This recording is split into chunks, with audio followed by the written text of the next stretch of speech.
2021. It is spring forward, so some of you might still be in bed, but it's bright and sunny out here in Maine today at 8:30 in the morning, and we've had a string of warmer weather here, which I always appreciate. So that is great. Happy to have the warmer weather.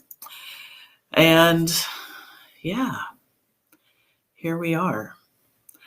So when we gather on Sunday mornings like this for live prayer, this is part of an ongoing practice, a practice of cultivating awareness. And the idea is that the more aware we become of something, the more we see it.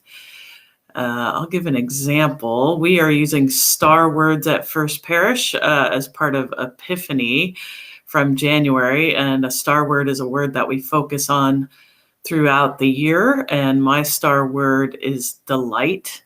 And right after I pulled that star word, right after it became my star word, I was driving home, and there was a program on the radio about delight that I noticed in a way I wouldn't have noticed if delight had not been my star word. So the idea of this practice of cultivating joys and concerns, it's an idea of learning to notice things.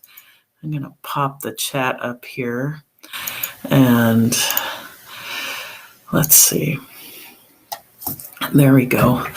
So the idea of learning to notice things. So I invite you to take a moment right now and think about what were the joys you had this week? Where did you notice joy in your life? For me, the snow outside has melted, and I am not a winter person, so seeing the snow be gone is a huge joy. We are still enjoying our fire pit that I've talked about here, and we've set up some lights outside and made a little outdoor seating area, and it just feels really spacious and open and joyful. So those are a couple of joys in my life.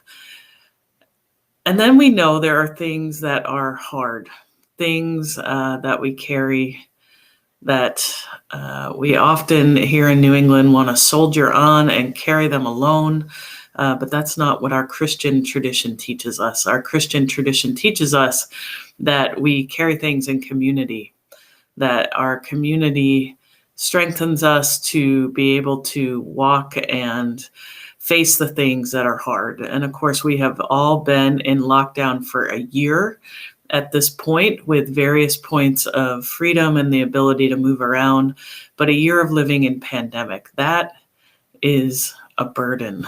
That is a concern. It's something that's affecting all of us. There's so much ambiguous loss going on of things we haven't been able to do. There's the loss of being able to be with people as they're sick, as they're dying, being able to gather to celebrate people's lives, and so many other things, economic loss and fear of what will happen, fear of not being able to stably provide for families food and shelter, and then just all the regular things of life, the normal things that pop up, health concerns and all the things. So take a moment and think about those burdens that you might give to God, that you remember that there are people who will walk with you, because no one is burdened alone, right? We all have burdens. So by sharing, we acknowledge our humanity, and we also we give each other the opportunity to provide support. But if we don't share, we can't provide support for one another. So this morning's prayer is taken from our Lenten booklet. It's written by Sarah R. And here we go with the morning prayer. God of love, I must thank you for the range of emotions in my heart, for the heartache that has nearly gutted me, for the love that has completely unraveled me, for the joy that feels almost impossible to contain. I assume you have given those feelings to me as a gift to help me imagine how deeply you love, and for that I am grateful.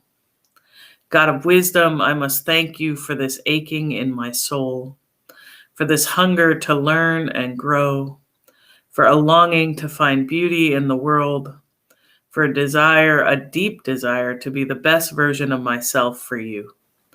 I assume you filled my soul with longing to help guide my feet as a disciple. For that I am grateful. God of my heart and bones, I must thank you for this body of mine. For my legs give me the chance to run back to you. My mind allows me to dream of a better world, and my blood reminds me that I am the same as the person next to me. I assume you gave me a body so that your story can be embodied in me. For all these things and more, I am grateful. A few announcements this morning. Just a reminder that we have mental health and mindfulness on Monday nights. You don't need to have attended previous sessions to attend a session. And you can be in touch with me if you need the code to get into the Zoom meeting. But I hope that you join. Also, if you don't have a Lenten devotional or a bracelet kit, I don't have our bigger bracelet right now, but this is my version of our bracelets. Because my skin is sensitive, I have a hemp version. Most of you have a paracord version, and we're weaving in a color every week. This week's color is yellow, so I hope that you weave your yellow cord in. We also now have kits available for the community. So if you know someone who might enjoy making a bracelet, you can get a kit in the free little library, and I encourage you to share those and talk to people about why you're doing a bracelet or why First Parish is, but then give them the opportunity to make one themselves and to understand it and use it in whatever way is helpful to them. So I hope that as you go out throughout your week that you continue this practice, that you look for the joys that come in your life, which may be small or they may be large.